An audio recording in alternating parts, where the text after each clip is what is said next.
ओम नमो भगवते वासुदेवाय नमस्कार मैं आचार्य बी काश्यप प्रयाग एस्ट्रोलजी सल्यूशन और रिसार्च सेंटर पर आपलोक स्वागतम जानाइছো बंधुসকল আজি আমি শনি দেৱতাৰ 24 জানুৱাৰী 2020 হ'বলগীয়া ট্ৰেনজিটৰ ওপৰত আলোচনা কৰিম এই ট্ৰেনজিটে আপোনালোকৰ জীৱনত কি আনিব সুখ কৰি আনিব নে দুখ কৰি আনিব তাৰ ওপৰত আমি সমস্ত বিৱৰণ দিম চাওক শনি দেৱতা 24 জানুৱাৰী 2020 ধনু ৰাশিৰ পৰা মকৰ ৰাশিত ভ্ৰমণ কৰিব যেটো শনি দেৱতা নিজৰ সাধাৰণ ৰাশি হয় আৰু 11 মে 2020 শনি দেৱতা বক্ৰী হ'ব আৰু 29 সেপ্টেম্বৰ 2020 শনি দেৱতা আকৌ মাৰ্গী হ'ব চাওক এইখিনি পিৰিয়ডতে শনি দেৱতাৰ কি হ'ব 7.5 বৃশ্চিক ৰাশি 7.5 সমাপ্ত হ'ব আৰু ধনু ৰাশি থাৰ্ড ফেজ 7.5 চলি থাকিব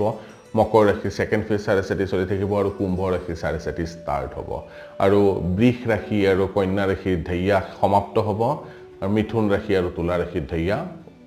আৰম্ভ হ'ব এইখিনি সময়ত ৰিজাল্ট নোপোৱা নহয় ৰিজাল্ট পাই শনি দেৱতাই ৰিজাল্ট দিয়ে কিন্তু ৰিজাল্ট যদি ভালো হয় বা বেয়া হয় তেওঁলোকৰ কি হ'ব পৰিণামটো খুব স্লো হৈ যাব ঠিক আছে ৰিজাল্ট পোৱাৰ ক্ষেত্ৰত জাতকে খুব দেৰিকে ৰিজাল্ট পাব হেতু কাৰণে শনি দেৱতা যেহেতু মন্দা গ্ৰহ বুলি কয় সেইকাৰণে শনি দেৱতা ৰিজাল্ট দিয়া এটা ৰাশিত শনি দেৱতা 2.5 বছৰ থাকে তেওঁ ৰিজাল্ট দিয়া কেপাসিটিটো বহুত স্লো কৰি দিয়ে তেনে জাতক বা জাতিকা যাৰ 7.5 পৰিব ঢেইয়া পৰিব তেওঁলোকৰো ৰিজাল্ট পাব কিন্তু ৰিজাল্ট পোৱাত দেৰি হ'ব আহক তেনেহলে আজি আমি শনি দেৱতাৰ ভ্ৰমণৰ ওপৰত আলোচনা কৰিম চাওক শনি দেৱতা মকৰ ৰাশি ভ্ৰমণ কৰিব মকৰ ৰাশি তিনটা নক্ষত্ৰৰ দ্বাৰা গঠিত হয় ঠিক আছে এটা হল উত্তৰখাৰা শ্ৰাবণ আৰু ধনিষ্ঠা উত্তৰখাৰা শ্ৰাবণ ধনিষ্ঠাৰ মাজেৰে শনি দেৱতা ভ্ৰমণ কৰিব কি ৰিজাল্ট পাব ঠিক আছে উত্তৰখাৰাৰ স্বভাৱ কি শ্ৰাবণৰ স্বভাৱ কি আৰু ধনিষ্ঠাৰ স্বভাৱ কি মই ইতিমধ্যে ভিডিঅ' বনাই থৈছো যদি ডাউট আছে চাই ল'ব পাৰে চাওক উত্তৰখাৰা হল সূৰ্যৰ নক্ষত্ৰ ঠিক আছে আৰু শ্ৰাবণ হল চন্দ্ৰৰ নক্ষত্ৰ আৰু ধনিষ্ঠা হল মংগলৰ নক্ষত্ৰ এইকেইটা নক্ষত্ৰৰ মাজেদি যেতিয়া পাৰ হ'ব কেনেকুৱা ধৰণৰ ৰিজাল্ট আহিব তাৰ ওপৰত আজি আমি বিতংভাৱে আলোচনা কৰিম শনি দেৱতা মেঘ লগ্নৰ কাৰণে দশম ঘৰৰ অধিপতি যেহেতু দশম ভাৱ মকৰ ৰাশিটো মেঘ লগ্নৰ কাৰণে দশম স্থানত থাকিব আৰু শনি দেৱতা নিজৰ সাধাৰণ ৰাশিত ট্ৰেনজিট কৰিব 24 জানুৱাৰী 2020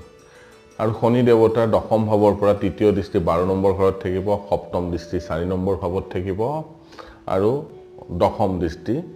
সপ্তম ভাৱত পৰিব মনত ৰাখিব শনি দেৱতা তিনটা দৃষ্টি থাকে নিজৰ ঘৰৰ পৰা 3rd হাউস 7th হাউস আৰু 10th হাউস কেনেকুৱা হ'ব ৰিজাল্ট এই জাতক জাতিকা শনি ট্ৰেনজিটত কি ৰিজাল্ট পাব তেনে জাতক বা জাতিকাৰ পৈতৃক সম্পত্তি লাভ হ'ব চৰকাৰৰ পৰা তেওঁ সন্মান পাব আৰু তেনে জাতকৰ ব্যয় লাগাতকে বেছি হ'ব যদি বিদেশৰ লগত যদি কিবা সম্পৰ্ক কৰে সেই সম্পৰ্কত ব্যাঘাত আহিব সম্পৰ্ক ক্ষেত্ৰত ডিসএডভান্টেজ পাব আৰু ফৰেন ল্যান্ডৰ যিকোনো কাম কাজ কৰোতে অলপ বাছি থাকিব লাগিব ঘৰ বাৰীৰ ক্ষেত্ৰত ভূমি ভৱনৰ ক্ষেত্ৰত জাতকে ইয়াতে ডিসএডভান্টেজ পাব আৰু কিন্তু স্ত্ৰী সুখ আৰু ব্যৱসায়ৰ ক্ষেত্ৰত জাতকে সফলতা অৰ্জন কৰিবলৈ সক্ষম হ'ব আৰু ঐশ্বৰ্য লাভ হ'ব জাতকৰ শিক্ষাৰ ক্ষেত্ৰত বুদ্ধিৰ ক্ষেত্ৰত জাতকে যথেষ্টখিনি এডভান্টেজ পাব আহক আমি এতিয়া বৃষ লগ্নৰ ওপৰত আলোচনা কৰো বৃষ লগ্নৰ কাৰণে মকৰ ৰাশিটো নৱম ভাৱত থাকিব আৰু শনি দেৱতা মকৰ ৰাশিত যেহেতু ভ্ৰমণ কৰিব শনি দেৱতাৰ তৃতীয় দৃষ্টি আই ভাৱত পৰিব শনি দেৱতাৰ সপ্তম দৃষ্টি পৰাক্ৰম ভাৱত পৰিব আৰু শনি দেৱতাৰ দশম দৃষ্টি পৰিব আৰু গ্ৰীণ মুকদ্দমা ভাৱত পৰিব ঠিক আছে আহক তেনেহলে কেনেকুৱা ধৰণৰ ৰিজাল্ট পাব এইবাৰ ট্ৰেনজিটত জাতক জাতিকাই তেওঁ ধৰ্মৰ ক্ষেত্ৰত যথেষ্টখিনি ৰুচি থাকিব ঠিক আছে ভাগ্যৰ ক্ষেত্ৰত যথেষ্টখিনি এডভান্টেজ পাব দেউতাকৰ পৰা লাভৱান হ'ব চৰকাৰৰ পৰা লাভৱান হ'ব ঠিক আছে তেওঁৰ ইনকাম বহুত বেছি ভাল হ'ব কিন্তু হেতু সৎ পথেদি নহয় অসৎ পথৰ দ্বাৰা তেওঁ ইনকাম কৰিবলৈ সক্ষম হ'ব ভাল ইনকাম কৰিব পাৰিব আৰু পৰাক্ৰম বৃদ্ধি হ'ব তেনে জাতকৰ সৰু ভাইক ভনিয়েকৰ লগত কিন্তু মনৰ অমিল ঘটিব আৰু শত্ৰুৰ পৰা যথেষ্টখিনি প্ৰবলেম পাব তেওঁৰ এই ট্ৰেনজিটত শত্ৰুৰ প্ৰভাৱ তেনে জাতক বা জাতিকাৰ তাত থাকিব। মিথুন লগ্নৰ বিষয়ে আমি আলোচনা কৰোঁ। মিথুন লগ্নৰ কাৰণে শনি দেৱতা অষ্টম ভাৱত গোচৰ কৰি থাকিব, কাৰণ কিয় মকৰ ৰাশিটো অষ্টম ভাৱত পৰিব আৰু শনি দেৱতাৰ তৃতীয় দৃষ্টি কৰ্মভাৱত পৰিব, তেওঁৰ সপ্তম দৃষ্টি ধনভাৱত পৰিব আৰু তেওঁৰ দশম দৃষ্টি বিদ্যাস্থানত পৰিব, পুত্ৰস্থানত পৰিব, সন্তান ভাৱত পৰিব। ঠিক আছে, আমি ৰিজাল্ট কেনেকুৱা পাম? তেনে জাতকৰ আয়ুস বৃদ্ধি হ'ব, আয়ুস লাগাতকৈ ভাল হ'ব, বৃদ্ধি হ'ব, পৈতৃক সম্পত্তি লাভ হ'ব, ভাগ্যৰ ক্ষেত্ৰত কিন্তু ফ্লাকচুৱেট থাকিব, ভাগ্য বৰ বেছি ভাল বুলি ক'ব নোৱাৰি এই ট্ৰেনজিট পিৰিয়ডটোত। সন্মানৰ ক্ষেত্ৰত জাতকে প্ৰব্লেম পাব, সন্মানৰ ক্ষেত্ৰত ডিছএডভান্টেজ আহিব আৰু ধন সঞ্চয় কৰাৰ ক্ষেত্ৰত জাতকে ইয়াতে প্ৰব্লেম পাব আৰু সন্তান সুখ, বিদ্যা সুখ আৰু বুদ্ধিমত্তা জাতকৰ বেছি হ'ব। আহক এতিয়া কৰ্কট ৰাশিৰ বিষয়ে, কৰ্কট লগ্নৰ ওপৰত আমি আলোচনা কৰিম। চাওক, কৰ্কট লগ্নৰ কাৰণে শনি দেৱতাৰ মকৰ ৰাশিটো সপ্তম ঘৰত থাকিব। ঠিক আছে,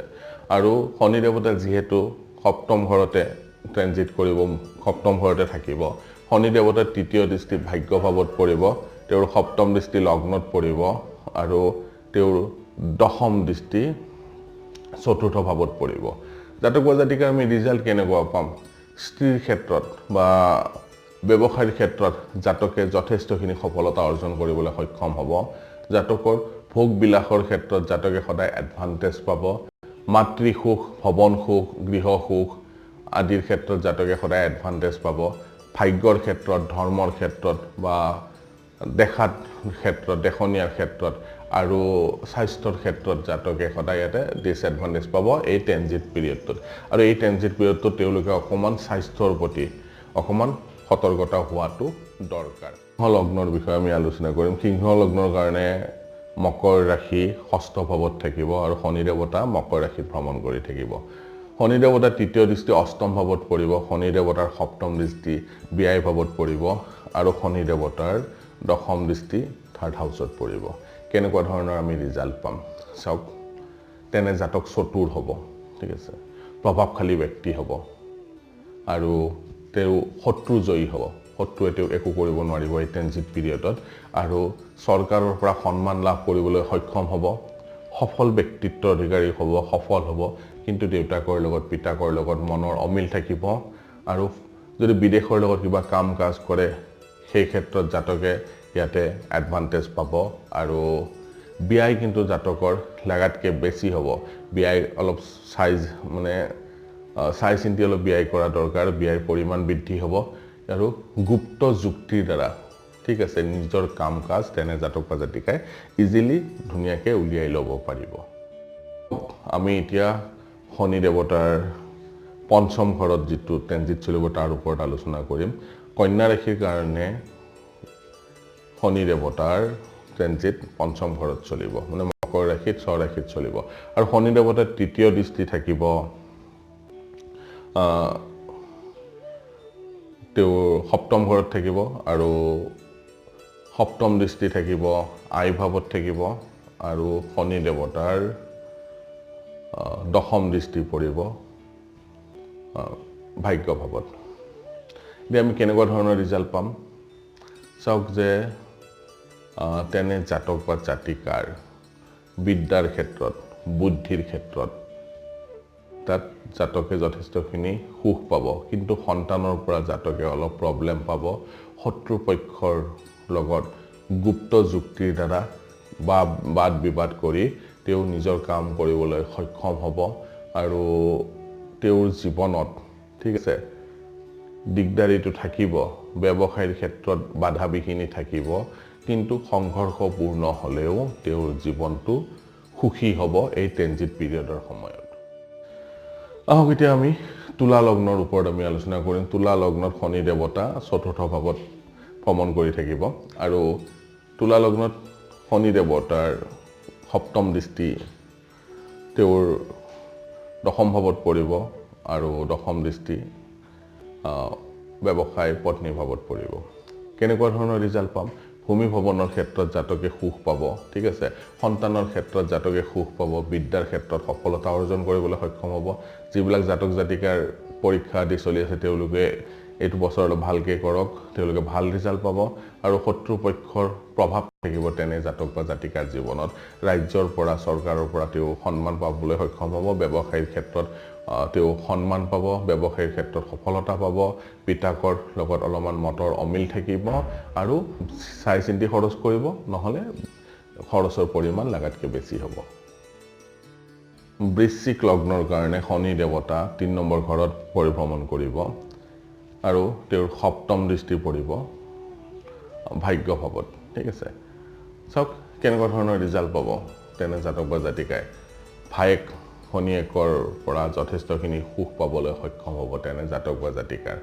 ভূমিৰ ক্ষেত্ৰত বা ঘৰ বাৰীৰ ক্ষেত্ৰত জাতকে সুখ পাব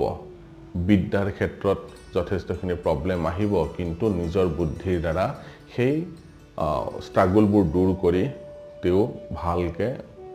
বিদ্যা লাভ কৰিবলৈ সক্ষম হ'ব ভাগ্যোন্নতি কিন্তু দেৰিকৈ হ'ব ঠিক আছে হলেও খুব দেৰিকৈ হ'ব আৰু খৰচৰ পৰিমাণ লাগাতকৈ বেছি হ'ব আৰু বিদেশৰ লগত যদি কিবা কাম কৰে কিন্তু তাৰ পৰা লাভৱান হ'ব সেইকাৰণে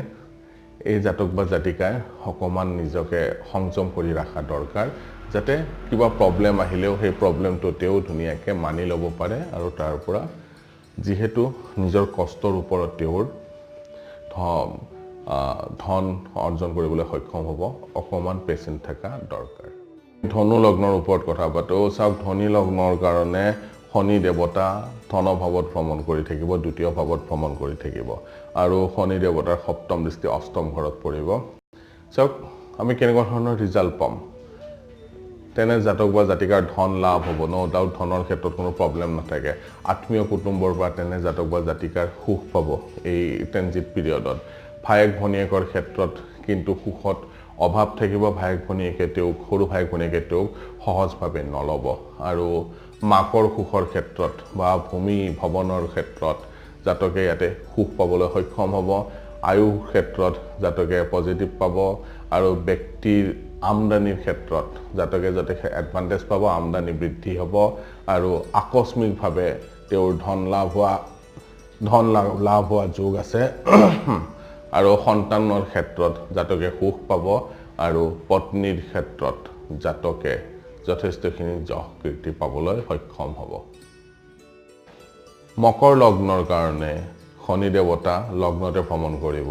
আৰু তেওঁৰ সপ্তম দৃষ্টি কৰ্কট ৰাশিত পৰিব ঠিক আছে আমি কেনেকুৱা ধৰণৰ ৰিজাল্ট পাম মনত ৰাখিব শনি দেৱতা 3টা দৃষ্টি থাকে য'ত থাকে তাৰ পৰা 3rd হাউস 7th হাউস আৰু 10th হাউস ঠিক আছে যেহেতু সময় কম আমি থুলমূলকৈ আমি আলোচনা কৰি আছো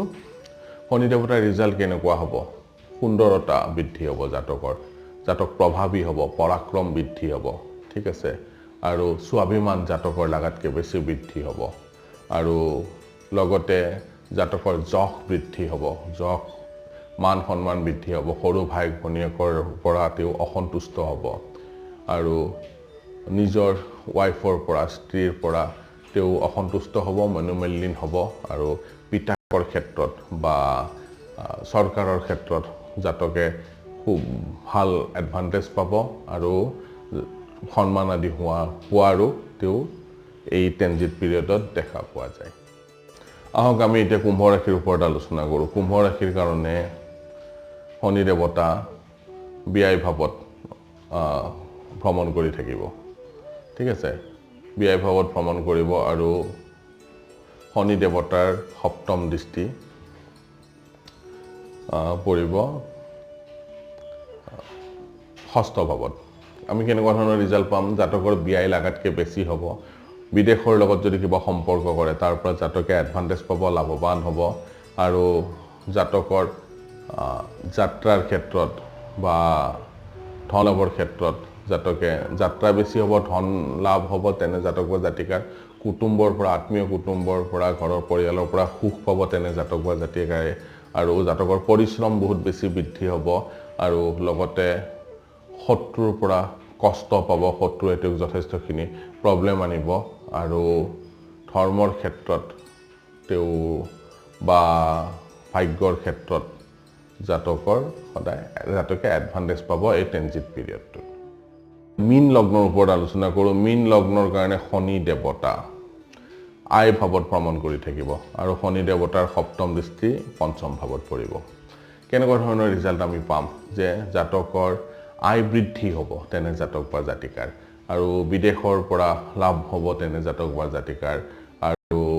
খৰচ কিন্তু লাগাতকৈ বেছি হ'ব খৰচৰ পৰিমাণ বাঢ়ি যাব সেইকাৰণে খৰচ কৰাৰ আগতে চাই চিন্তি ভাবি চিন্তি খৰচ কৰিব আৰু শাৰীৰিক সৌন্দৰ্যতাৰ ক্ষেত্ৰত জাতকে অলপ প্ৰব্লেম পাব ধন প্ৰাপ্তিৰ কাৰণে যথেষ্টখিনি কষ্ট কৰিব লাগিব ধন প্ৰাপ্তি হ'ব কিন্তু কষ্ট কৰিব লাগিব আৰু সন্তানৰ ক্ষেত্ৰত বা বিদ্যাৰ ক্ষেত্ৰত জাতকে ইয়াতে সদায় ডিসএডভান্টেজ পাব এই ট্ৰেনজিট পিৰিয়ডটোত আৰু মাটিৰ তলৰ বস্তু জাতকে এইবাৰ লাভ কৰিবলৈ সক্ষম হ'ব গুপ্ত ধন লাভ কৰিবলৈ সক্ষম হ'ব আৰু তেওঁৰ বাণী অকমান কঠোৰ হ'ব আৰু তেনে জাতক বা জাতিকা এই ট্ৰেনজিট পিৰিয়ডটোত বহুতখিনি স্বাৰ্থী হ'ব শনি দেৱতাৰ 12টা লগ্নত শনি দেৱতাৰ মকৰ ৰাশিত ভ্ৰমণে কেনেকুৱা ৰিজাল্ট দিলে আমি তাৰ ওপৰত আলোচনা কৰিলোঁ আপোনালোকে এই ফৰ্মুলাবোৰ আপোনালোকৰ কুস্তিত এপ্লাই কৰক চাব তাৰ পৰা আপোনালোকে একুৰেট ভাল ৰিজাল্ট পাব আপোনালোকে আপোনালোকৰ নিজৰ কুস্তিটো ভাল কৰিব পাৰিবই লগতে আপোনালোকৰ ঘৰৰ মানুহৰো কুস্তি ভাল কৰিব পাৰিব আশা কৰোঁ এই ইনফৰমেশ্যনবিলাকে অহা বছৰটো শনি ট্ৰেনজিটে আপোনালোকক জীৱনত পেলাব পৰা কুপ্ৰভাৱৰ ওপৰত আপোনালোকে আগতে গম পাইছে ধন্যবাদ